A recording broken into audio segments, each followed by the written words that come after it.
Viewers, എല്ലാവർക്കും ദിജോസ് വേൾഡിൻ്റെ പുതിയൊരു വീഡിയോയിലേക്ക് സ്വാഗതം. ഒരുപാട് പേർക്ക് ഒരുപാട് യൂസ്ഫുൾ ആകുന്ന ഒരു ടോപ്പിക്കിനെ പറ്റിയിട്ടാണ് ഇന്നത്തെ വീഡിയോയിൽ സംസാരിക്കുന്നത് കേട്ടോ. അപ്പോൾ അതെന്താണെന്ന് നമുക്ക് നോക്കാം. വീഡിയോ നമുക്ക് സ്റ്റാർട്ട് ചെയ്യാം. നമ്മുടെ ചാനലിൽ ഒരു ജോയിൻ ബട്ടൺ ഇനേബിൾ ആക്കി കൊടുത്തിട്ടുണ്ട്. അതിൽ ക്ലിക്ക് ചെയ്തിട്ട് 159 റുപ്പീസിൻ്റെ ജോയിൻ ബട്ടൺ അല്ലെങ്കിൽ മെമ്പർഷിപ്പ് എടുക്കുന്ന ആളുകൾക്ക് ഏകദേശം ഒരു ടെലഗ്രാം അക്കൗണ്ട് നമ്മൾ ക്രിയേറ്റ് ചെയ്തിട്ടിട്ടുണ്ട്. അതൊരു പ്രൈവറ്റ് ആയിട്ടുള്ള ഗ്രൂപ്പാണ്. അതിൽ നിങ്ങൾക്ക് പേഴ്സണലായിട്ട് മീൻസ് ഒരു ഗ്രൂപ്പാണത്. അതിൽ നിങ്ങൾക്ക് മെസ്സേജ് അയക്കാവുന്നതാണ്. അതോടൊപ്പം തന്നെ വോയിസ് ചാറ്റുമായിട്ടുള്ള ഫെസിലിറ്റീസ് അതിൽ അവൈലബിൾ ആണ്. മെമ്പർഷിപ്പ് എടുത്തവർക്ക് വേണ്ടിയിട്ട് മാത്രമാണ് ആ ഒരു ജോയിൻ ബട്ടൺ ഇനേബിൾ ആക്കി കൊടുത്തിട്ടുള്ളത്. ഒരുപാട് പേര് ഒരുപാട് നാളുകളായിട്ട് പറയുന്നൊരു കാര്യമാണ്, ഒരു ഗ്രൂപ്പ് ഉണ്ടാക്കി ചേച്ചി ഞങ്ങൾക്ക് തമ്മിൽ കമ്മ്യൂണിക്കേറ്റ് ചെയ്യാൻ പറ്റുമല്ലോ എന്നൊക്കെ കേട്ടോ. അതിന് വേണ്ടിയിട്ട് മാത്രമാണ് ഒരു ഗ്രൂപ്പ് ക്രിയേറ്റ് ചെയ്തിട്ടുള്ളത്. അപ്പോൾ നിങ്ങൾ ആ ഗ്രൂപ്പിൽ ഇല്ലാത്തവരും മെമ്പർഷിപ്പ് എടുക്കാൻ പറ്റാത്തവരൊന്നും വിഷമിക്കേണ്ട ആവശ്യമൊന്നുമില്ല കേട്ടോ. കാര്യം എല്ലാ ദിവസവും ചാനലിൽ ലൈവ് സെഷൻസ് ഉണ്ട്. അതുവഴി നിങ്ങളുടെ എല്ലാ ഡൗട്ട്സും എനിക്കറിയാവുന്ന രീതിക്ക് ഞാൻ ക്ലിയർ ചെയ്ത് പോകുന്നതാണ്. പിന്നെ ചാനലിൽ മെമ്പർഷിപ്പ് ബട്ടൺ ഇനേബിൾ ചെയ്യുന്നവരൊന്ന് പ്രത്യേകം ശ്രദ്ധിക്കുക. ഞാൻ ഒരിക്കലും ഒരു ഹെൽത്ത് കെയർ പ്രൊഫഷണൽ അല്ല. അത്രയും വാലിഡ് ആയിട്ടുള്ളതും അത്രയും റിലവൻ്റ് ആയിട്ടുള്ളതുമായിട്ടുള്ള ഇൻഫർമേഷൻസ് അതുകൊണ്ട് തന്നെ നിങ്ങൾ പാസ് ചെയ്യാനായിട്ട് എനിക്ക് സാധിക്കില്ല. അതും കൂടി ഓർത്തിട്ട് മാത്രം നിങ്ങൾ മെമ്പർഷിപ്പ് എടുക്കുക കേട്ടോ. അപ്പോൾ ഇവിടെ ഞാൻ സംസാരിക്കാനായിട്ട് പോകുന്നത് മെൻസ്ട്രൽ ക്ലോത്ത്സിനെ പറ്റിയിട്ടാണ്. പീരിയഡ്സ് ആകുന്ന സമയത്ത് ക്ലോത്ത്സ് പോയിട്ട് പലരും അമ്പരന്ന് പോകാറുണ്ട്. ഇത് എന്തുകൊണ്ടാണ് ഇങ്ങനെ പോകുന്നത്? ഇത് പോകുന്നത് നോർമൽ ആണോ? എനിക്ക് എന്തെങ്കിലും ഹെൽത്ത് ഇഷ്യൂസ് ഉള്ളത് കൊണ്ടാണോ എന്നൊക്കെ പലരും പരിഭ്രാന്തരാവാറുണ്ട്. മെൻസ്ട്രൽ ക്ലോത്ത്സ് നമുക്ക് ഉണ്ടാവുന്നത് പല സിറ്റുവേഷനിലും നോർമലാണ്. പക്ഷെ അതിൻ്റെ ആ ഒരു അളവ് വെച്ചിട്ട് ഈ കൃത്യമായിട്ടുള്ള ഒരു രീതിക്കല്ല ആ ഒരു ക്ലോത്ത്സ് പോകുന്നത്. നല്ല വലിപ്പത്തിൽ ആ ക്ലോത്ത്സ് പോകുന്നുണ്ടെങ്കിൽ അതിനെ നമ്മൾ മനസ്സിൽ കൺസിഡർ ചെയ്യണം. കാര്യം എന്താണെന്ന് വെച്ച് കഴിഞ്ഞാൽ എന്തെങ്കിലും ഹെൽത്ത് ഇഷ്യൂസ് ബോഡിയിലുള്ളത് കൊണ്ടായിരിക്കും ലാർജ് സൈസിലൊക്കെ നിങ്ങൾക്ക് ക്ലോത്ത്സ് പോകുന്നത്. അപ്പോൾ ആ കാര്യം എന്താണ് എന്നുള്ളതും കൂടി നിങ്ങളൊന്ന് കൃത്യമായിട്ട് മനസ്സിലാക്കണം കേട്ടോ. അപ്പോൾ നമുക്ക് ക്ലോത്ത്സിനെ പറ്റിയിട്ട് സ്റ്റാർട്ട് ചെയ്യാം. പീരിയഡ്സിന്റെ കൂടുതൽ ഫ്ലോ ഉണ്ടാകുന്ന ദിവസങ്ങളിലാണ് നോർമലായിട്ട് മെൻസ്ട്രൽ ക്ലോത്ത്സ് കണ്ടുവരുന്നത്. പീരീഡ് ആകുന്ന എക്സസ് ഫ്ലോ ഉണ്ടാകുന്ന ദിവസങ്ങളിൽ ആ ബ്ലീഡിങ്ങിനെ ഒന്ന് നിയന്ത്രിക്കുന്നതിന് വേണ്ടിയിട്ടാണ് കൂടുതലായിട്ടും ശരീരത്തിലെ ക്ലോത്ത്സ് ഫോം ചെയ്യുന്നത് കേട്ടോ. ഇനി ഇതിന്റെ സൈസ് എത്രത്തോളമാണെന്ന് നമുക്ക് നോക്കാം. ഏകദേശം ഒരു ക്വാർട്ടർ പകുതിയുള്ള ഒരു ഭാഗമായിരിക്കും നമുക്കിത് ഉണ്ടാവുന്നത്. ഏകദേശം ഒരു ആദ്യത്തെ 2 ദിവസങ്ങളിൽ ഉണ്ടാകുന്ന ഒരു ക്ലോത്ത്സ് നോർമൽ സൈസ് ആയിട്ട് പറയുന്നത് ഒരു 2 സെന്റിമീറ്റർ അല്ലെങ്കിൽ ഒരു 3 സെന്റിമീറ്ററിന് താഴെയുള്ള അളവിലാണ് നിങ്ങൾക്ക് ക്ലോത്ത്സ് പോകുന്നതെങ്കിൽ ആ ക്ലോത്ത്സ് നോർമൽ ആയിട്ടുള്ള രീതിക്കുള്ളതെന്നാണ് കൂടുതലും ഡോക്ടേഴ്സ് ഒക്കെ പറയുന്നത് കേട്ടോ. അതുപോലെ തന്നെ ഇതിന്റെ കളർ എങ്ങനത്തെയാണെന്ന് നോക്കാം. ബ്രൈറ്റ് റെഡും അല്ലെങ്കിൽ ഡാർക്ക് മെറൂണുമായിട്ടുള്ള കളറിലായിരിക്കും കൂടുതലായിട്ടും നിങ്ങൾക്ക് ക്ലോത്ത്സ് കാണപ്പെടുന്നത് കേട്ടോ. ഈ ക്ലോത്ത്സ് പോകുന്ന സമയത്ത് നമുക്ക് അതിശക്തമായിട്ടുള്ള വേദനയൊന്നും നോർമൽ ക്ലോത്ത്സിൽ ഉണ്ടാവില്ല. ശക്തമായിട്ട് ബ്ലീഡിംഗ് ഉണ്ടാകുന്ന ദിവസങ്ങളിൽ എന്തോ ഒന്ന് വാക്യൂം വെച്ചിട്ട് റിലീസ് ചെയ്യുമ്പോൾ ഒരു പെട്ടെന്നൊരു സാറ്റിസ്ഫാക്ഷൻ നമുക്ക് കിട്ടില്ലേ, അതുപോലുള്ളൊരു എഫക്റ്റും അതുപോലുള്ളൊരു മാറ്റമായിരിക്കും ക്ലോത്ത്സ് പോകുന്ന സമയത്ത് നമുക്ക് ഫീൽ ചെയ്യുന്നത് കേട്ടോ. പലർക്കും ഇതങ്ങനെ തിരിച്ചറിയാനായിട്ട് സാധിക്കാറില്ല. ഇപ്പൊ മെൻസ്ട്രൽ കപ്പൊക്കെ വെക്കുന്ന ആളുകൾക്കാണ് ക്ലോത്ത്സ് പോയത് അറിയാനായിട്ട് പറ്റുന്നത്. അങ്ങനെ തന്നെ കിടക്കുമല്ലോ. എന്നാൽ നേരെ മറിച്ച് പാഡാണ് നമ്മൾ യൂസ് ചെയ്യുന്നതെങ്കിൽ അതിനകത്ത് കുറച്ച് കഴിയുമ്പോൾ അത് ശരീരം തന്നെ ഇങ്ങനെ ആ പാഡിൽ തന്നെ അബ്സോർബ് ആയി പോകുന്നത് കൊണ്ട് നമുക്ക് ആ ക്ലോത്ത്സിന്റെ അത്രത്തോളം വലിപ്പം ഒന്നും തിരിച്ചറിയാനായിട്ട് പറ്റില്ല. എനിവേ നമുക്കൊരു സെൻസേഷൻ ഉണ്ടാകും. അതായത് ജസ്റ്റ് ഒന്ന് ഇങ്ങനെ ഉള്ളിലോട്ട് കയറിയത് പെട്ടെന്ന് ഇങ്ങനെ പുറത്തേക്ക് പോകുമ്പോൾ ഒരു സെൻസേഷനോ ഫീലിംഗും നമുക്ക് ഫീൽ ചെയ്യാം. അതല്ലാതെ അതിശക്തമായിട്ടുള്ള വേദനയൊന്നും നമുക്ക് ഉണ്ടാവില്ല കേട്ടോ. ഇനി എന്താണ് അബ്നോർമൽ ആയിട്ടുള്ള മെൻസ്ട്രൽ ക്ലോത്ത്സ് എന്ന് നമുക്ക് നോക്കാം. അബ്നോർമൽ മെൻസ്ട്രൽ ക്ലോത്ത്സ് എപ്പോഴും നല്ല വലിപ്പത്തിലുള്ളതായിരിക്കും. നോർമൽ സൈസ് ഒരു 3 സെന്റിമീറ്ററിൽ താഴെയാണെങ്കിൽ അബ്നോർമൽ ക്ലോത്ത്സ് അതിനേക്കാളും വലിപ്പത്തിൽ നിങ്ങൾക്ക് പോകാനായിട്ട് ചാൻസ് ഉണ്ട് കേട്ടോ. അബ്നോർമൽ ക്ലോത്ത്സ് പോകുന്ന സമയത്ത് മറ്റുള്ള അൺയൂഷ്വൽ ആയിട്ടുള്ള ചേഞ്ചസ് നിങ്ങൾക്ക് ഉണ്ടാകാം. ഒരുപാട് മെൻസ്ട്രൽ ബ്ലീഡിങ്, അതുപോലെ അതിശക്തമായിട്ടുള്ള വേദന, ഇതൊക്കെ നിങ്ങൾക്ക് ഫീൽ ചെയ്യാനായിട്ട് ചാൻസ് ഉണ്ട് കേട്ടോ. ആ അബ്നോർമൽ ആയിട്ടുള്ള ക്ലോത്ത്സ് ഉണ്ടാകാനായിട്ടുള്ള കാരണങ്ങൾ എന്തൊക്കെയാണെന്ന് നമുക്ക് നോക്കാം. ഏറ്റവും ആദ്യത്തെ ഒരു റീസൺ ആണ് ഫൈബ്രോയിഡോ അല്ലെങ്കിൽ പൊളിപ്പോ പോലുള്ള കണ്ടീഷൻസ് ഉണ്ടാകുന്നത്. ഇത് നമുക്ക് യൂട്രസിനകത്ത് ഉണ്ടാകുന്ന മാറ്റങ്ങളാണല്ലോ. ഇങ്ങനെ ഫോം ചെയ്യുന്നത് കൊണ്ടും നോൺ ക്യാൻസറസ് ആയിട്ടുള്ള ഒരു ഗ്രോത്ത് ശരീരത്തിൽ ഉണ്ടാകുന്നത് കൊണ്ടും ഇത് നോർമൽ ആയിട്ടുള്ള ഒരു മെൻസ്ട്രൽ ഫ്ലോയിനെ ഇന്ററപ്റ്റ് ചെയ്യാനായിട്ടുള്ള ചാൻസസ് ഉണ്ട്. ഇതിന്റെ ഭാഗമായിട്ട് നിങ്ങൾക്ക് ഇതുപോലുള്ള ക്ലോത്ത്സ് വലിയ സൈസിൽ ഫോം ചെയ്യാനായിട്ടുള്ള ചാൻസസ് ഉണ്ട് കേട്ടോ. അടുത്തൊരു റീസൺ ആണ് PCOD, തൈറോയ്ഡ്, മറ്റുള്ള ഹെൽത്ത് കണ്ടീഷൻസ്, അതായത് ഹോർമോൺ ഫ്ലക്ച്വേഷൻസ്. PCOD ഒക്കെ ഉണ്ടാകുന്ന സമയത്ത് മെൻസ്ട്രൽ ഫ്ലോയിനെ അത് ചില രീതിക്കൊക്കെ അഫക്ട് ചെയ്യാനായിട്ട് ചാൻസ് ഉണ്ട്.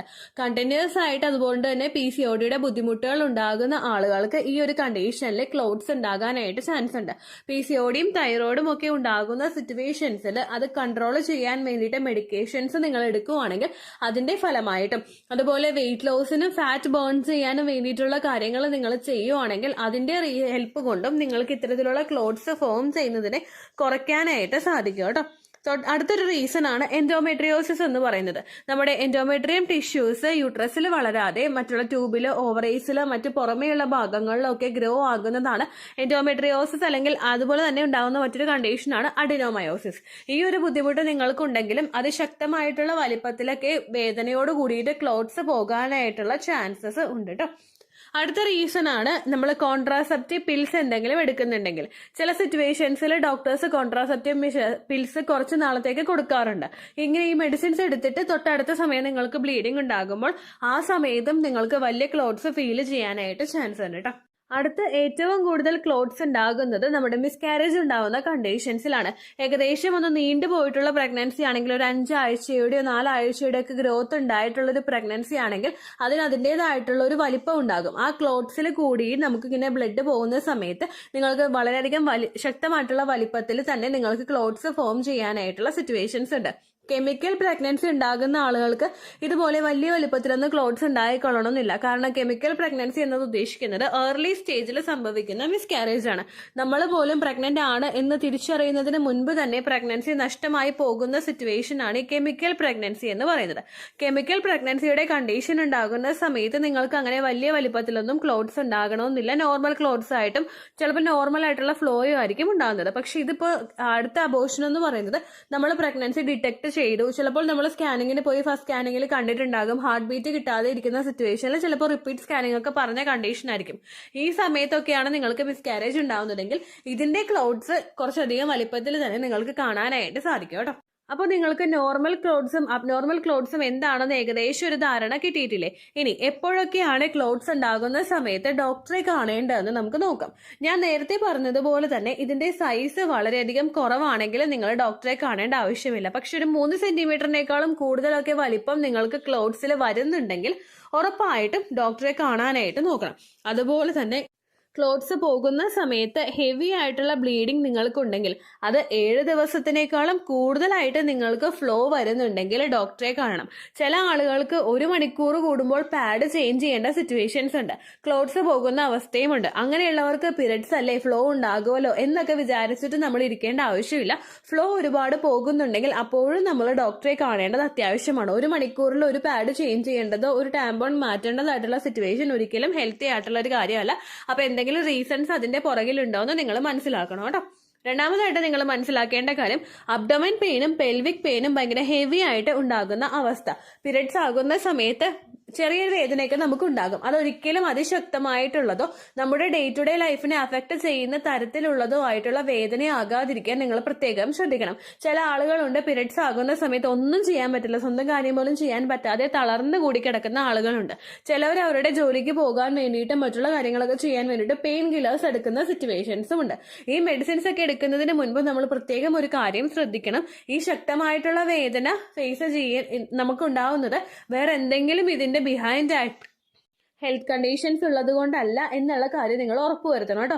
അതിനുശേഷം നിങ്ങൾ പെയിൻ കില്ലർ ഉപയോഗിച്ചാലും കുഴപ്പമില്ല. ചിലവരുടെയൊക്കെ പെയിൻ ടോളറേറ്റ് ചെയ്യുന്നതിന്റെ അളവ് വളരെ വ്യത്യസ്തമായിരിക്കും. അതായത് ചെറുതായിട്ടൊന്ന് ഉറുമ്പ് കടിച്ചാലും വേദന അനുഭവിക്കുന്ന ഒരുപാട് പേരുണ്ടാവും. അപ്പോൾ ഓരോരുത്തരുടെ ആ ഒരു വേദന അഫക്ട് ചെയ്യുന്നത് ഡിഫറെന്റ് ആയിട്ടുള്ള രീതിക്കാണ്. നമ്മൾ ശ്രദ്ധിക്കേണ്ട കാര്യം, വേദന ഉണ്ടെങ്കിൽ കൂടി തന്നെയും അതിന്റെ പുറകിൽ വേറെ മാറ്റങ്ങളൊന്നും ഇല്ല, വേറെ ഹെൽത്ത് കണ്ടീഷൻസ് ഒന്നും ഇല്ല എന്നുള്ള കാര്യം കൂടി നിങ്ങൾ ഉറപ്പുവരുത്തണം കേട്ടോ. അടുത്തതായിട്ട് ശ്രദ്ധിക്കേണ്ട കാര്യം, നിങ്ങൾക്ക് അനീമിയ ഉണ്ടോ എന്നാണ്. അനീമിയയുടേതായിട്ടുള്ള തളർച്ച, ക്ഷീണം, അതുപോലെ ശ്വാസം എടുക്കാൻ ബുദ്ധിമുട്ട്, ഇങ്ങനെ എന്തെങ്കിലും ലക്ഷണങ്ങൾ നിങ്ങൾക്ക് കണ്ടിന്യൂസ് ആയിട്ട് വരുന്നുണ്ടെങ്കിൽ അനീമിക് ആവുന്ന സമയത്ത് നമുക്ക് എക്സസ് ആയിട്ടുള്ള മെൻസ്ട്രൽ ഫ്ലോ ചില സിറ്റുവേഷനിൽ ഉണ്ടാകാം. പിന്നീട് അങ്ങോട്ടേക്ക് പോകുന്നതിനനുസരിച്ചിട്ടായിരിക്കും ഗ്രാജുവലി നിങ്ങൾക്ക് ഫ്ലോ ഒക്കെ കുറഞ്ഞ് ബ്ലീഡിങ് നിൽക്കുന്ന അവസ്ഥയൊക്കെ ഉണ്ടാവുന്നത് കേട്ടോ. അപ്പൊ അതും നിങ്ങളൊന്ന് ശ്രദ്ധിക്കണം. അടുത്തതായിട്ട് തിങ്ക് ചെയ്യേണ്ട ഒരു കാര്യം എന്ന് പറയുന്നത്, ബ്ലീഡിങ് ബിറ്റ്വീൻ പീരിയഡ്സ് നിങ്ങൾക്ക് ഉണ്ടോ എന്ന് നോക്കുക. പീരിയഡ്സ് കഴിഞ്ഞ സമയത്താണെങ്കിലും ആ ഒരു മന്തിൽ തന്നെ പെട്ടെന്ന് ഒരു 5 ദിവസം കൂടുമ്പോൾ പിന്നെയും ബ്ലീഡിങ് വരിക, അല്ലെങ്കിൽ റിപ്പീറ്റ് ആയിട്ട് ഒരു മാസത്തിൽ തന്നെ 2 or 3 തവണയൊക്കെ പീരിയഡ്സ് ഉണ്ടാകുന്നുണ്ടെങ്കിൽ അതും ഒരിക്കലും ഹെൽത്തി ആയിട്ടുള്ള ഒരു കാര്യമല്ല. അങ്ങനെ നിങ്ങൾക്ക് പീരിയഡ്സ് പോകുന്നുണ്ടെങ്കിൽ അപ്പോഴും നിങ്ങൾ ഡോക്ടറെ കാണണം കേട്ടോ. അതല്ലാത്ത ഞാൻ ഈ പറഞ്ഞിട്ടുള്ള അല്ലാത്ത സിറ്റുവേഷൻസിലൊക്കെയാണ് നിങ്ങൾക്ക് ക്ലോട്ട്സ് കാണുന്നത്. ആ ക്ലോട്ട്സ് വന്നതിന് ശേഷം ബ്ലീഡിങ് കുറയുന്നുണ്ട്, 7 ദിവസത്തിനകത്ത് തന്നെയാണ് നിങ്ങൾക്ക് ബ്ലീഡിങ് വരുന്നത്, അതിശക്തമായിട്ടുള്ള വേദന, അങ്ങനെ കണ്ടീഷൻസ് ഒന്നും ഇല്ലെങ്കിൽ നിങ്ങൾ ഡോക്ടറെ കാണേണ്ട ആവശ്യമില്ല. മറിച്ച് ഈ കണ്ടീഷൻസ് ഉണ്ടെങ്കിൽ നിങ്ങൾ ഒരിക്കലും വെയിറ്റ് ചെയ്യരുത്, ഡോക്ടറെ കാണണം. കാര്യം എന്താണെന്ന് വെച്ച് കഴിഞ്ഞാൽ ഈ ബുദ്ധിമുട്ടുകൾ എൻഡോമെട്രിയോസിസ്, ഫൈബ്രോയിഡ്, പൊളിപ്പ് പോലുള്ള കണ്ടീഷൻസ് ഉണ്ടെങ്കിൽ നിങ്ങൾ പ്രഗ്നന്റ് ആകുന്നതിന് നീണ്ടു പോകുന്നതിനും ആ ഇഷ്യൂസ് ഉണ്ടാവുന്നത് കാരണമാകുന്നുണ്ട് കേട്ടോ. അപ്പൊ അതിന് നിങ്ങൾ പ്രത്യേകമായിട്ടൊരു കൺസിഡറേഷൻ കൊടുക്കണേ. ഇത്രയേ ഉള്ളൂ വീഡിയോ. യൂസ്ഫുൾ ആയി കാണുമെന്ന് വിശ്വസിക്കുന്നു. യൂസ്ഫുൾ ആവുന്നുണ്ടെങ്കിൽ ലൈക്ക് ചെയ്യുക, ഫ്രണ്ട്സിനൊക്കെ ഷെയർ ചെയ്ത് കൊടുക്കുക കേട്ടോ. എന്തെങ്കിലും സംശയം ഉണ്ടെങ്കിൽ നിങ്ങൾ കമന്റ്സിൽ ചോദിക്കുക. പണ്ടത്തെ വീഡിയോയ്ക്ക് കമന്റ്സ് ഇടുന്നവർക്ക് റിപ്ലൈ ലഭിക്കുന്നില്ലെങ്കിൽ ലേറ്റസ്റ്റ് ആയിട്ട് ഞാൻ ഏത് വീഡിയോ ആണോ അപ്ലോഡ് ചെയ്യുന്നത് അതിന് താഴെ കമന്റ് ഒന്ന് കോപ്പി പേസ്റ്റ് ചെയ്യാനായിട്ട് ശ്രദ്ധിക്കുക കേട്ടോ. അതുപോലെ ഓവുലേഷൻ ഡേറ്റ് കാൽക്കുലേറ്റ് ചെയ്ത് തരാനായിട്ട് റിക്വസ്റ്റ് ചെയ്യുന്ന ആളുകൾ എത്രയാണോ സൈക്കിൾ ലെങ്ത് അത് മെൻഷൻ ചെയ്യാനായിട്ട് ശ്രദ്ധിക്കുക. സൈക്കിൾ ലെങ്ത് എന്നതുകൊണ്ട് ഉദ്ദേശിച്ചത് ഓരോ മാസവും എത്ര ദിവസം കൂടുമ്പോഴാണോ ബ്ലീഡിങ് വരുന്നത് അതാണ് സൈക്കിൾ ലെങ്ത്. കഴിഞ്ഞ മാസം ഒരു 8-ാം തീയതിയാണ് ബ്ലീഡിങ് ആയതെങ്കിൽ ഈ മാസം 6-ാം തീയതിയാണ് ബ്ലീഡിങ് ആയതെങ്കിൽ കഴിഞ്ഞ മാസം 8-ാം തീയതി മുതൽ ഈ മാസം 6-ാം തീയതി വരെ എത്ര ദിവസമുണ്ടോ അത് കാലണ്ടറിൽ എണ്ണി തിട്ടപ്പെടുന്നതാണ് നിങ്ങളുടെ സൈക്കിൾ ലെങ്ത്. സൈക്കിൾ ലെങ്ത് നമ്മൾ കൃത്യമായിട്ട് കാൽക്കുലേറ്റ് ചെയ്യുകയാണെങ്കിൽ ഓവുലേഷൻ ഡേറ്റ് എളുപ്പത്തിൽ കണ്ടുപിടിക്കാൻ വേണ്ടിയിട്ട് ഒരുപാട് ആപ്ലിക്കേഷൻസും ഒരുപാട് ഓൺലൈൻ ആയിട്ടുള്ള വെബ്സൈറ്റുകളും ഇന്ന് നമുക്ക് അവൈലബിൾ ആണ്. പ്ലേ സ്റ്റോറിൽ പോയിട്ട് ഓൺലൈൻ ഓവുലേഷൻ ട്രാക്കർ എന്ന് ടൈപ്പ് ചെയ്ത് കഴിഞ്ഞാൽ നിങ്ങൾക്ക് അതുമായിട്ട് ബന്ധപ്പെട്ടിട്ടുള്ള ആപ്ലിക്കേഷൻസ് കിട്ടും. അത് പറ്റുന്നില്ല എങ്കിൽ ഗൂഗിളിൽ പോയിട്ട് ഓൺലൈൻ ഓവുലേഷൻ കാൽക്കുലേറ്റർ എന്ന് ടൈപ്പ് ചെയ്ത് കഴിഞ്ഞാൽ അതുമായിട്ട് ബന്ധപ്പെട്ടിട്ടുള്ള വെബ്സൈറ്റുകൾ നിങ്ങൾക്ക് കിട്ടും. അതിൽ നിങ്ങളുടെ ലാസ്റ്റ് മന്തിലെ മെൻസ്ട്രേഷന്റെ ഡേറ്റും ഒപ്പം ഞാൻ ഈ പറഞ്ഞ രീതിക്ക് നിങ്ങൾ കാൽക്കുലേറ്റ് ചെയ്യുന്ന സൈക്കിൾ ലെങ്ത്തും എൻ്റർ ചെയ്ത് കൊടുക്കുകയാണെങ്കിൽ നിങ്ങൾക്ക് കൃത്യമായിട്ട് ഓവുലേഷൻ ഡേറ്റ് കണ്ടുപിടിക്കാനായിട്ട് സാധിക്കും. ഫെർട്ടൈൽ ടൈം പീരീഡും നിങ്ങൾക്ക് കിട്ടും. അതായത് എത്ര ദിവസം മുതൽ കോണ്ടാക്ട് ചെയ്ത് തുടങ്ങിക്കഴിഞ്ഞാൽ നിങ്ങൾ പ്രഗ്നന്റ് ആകും എന്നുള്ളൊരു ഡേറ്റും നിങ്ങൾക്ക് പ്രോപ്പറായിട്ട് കിട്ടും കേട്ടോ. ഇത് കാൽക്കുലേറ്റ് ചെയ്യുന്ന സമയത്ത് സൈക്കിൾ ലെങ്ത് കാൽക്കുലേറ്റ് ചെയ്യുന്ന സമയത്ത് നിങ്ങളുടെ ആ ഒരു കലണ്ടറിൽ നോക്കി തന്നെ നിങ്ങൾ കാൽക്കുലേറ്റ് ചെയ്യുക. പല മാസങ്ങളിലും 30-31 ദിവസമുണ്ട്, അതുകൊണ്ടാണ് അങ്ങനെ പറഞ്ഞത്. ഒപ്പം നിങ്ങൾക്ക് ബ്ലീഡിങ് തുടങ്ങിയ ദിവസത്തിന് വേണം നിങ്ങൾ ഡേ 1 ആയിട്ട് എടുക്കാൻ വേണ്ടിയിട്ട്. സ്പോട്ടിങ് തുടങ്ങിയ ദിവസത്തിനെ, അതായത് ചെറുതായിട്ട് ഡിസ്ചാർജ് പോയി തുടങ്ങിയ ദിവസത്തിനെ നിങ്ങൾ കൺസിഡർ ചെയ്യേണ്ട ആവശ്യം ഇല്ല കേട്ടോ. അപ്പൊ ഇത്രയേ ഉള്ളൂ വീഡിയോ. അടുത്തൊരു വീഡിയോ ആയിട്ട് നമുക്ക് വീണ്ടും കാണാം. ബൈ.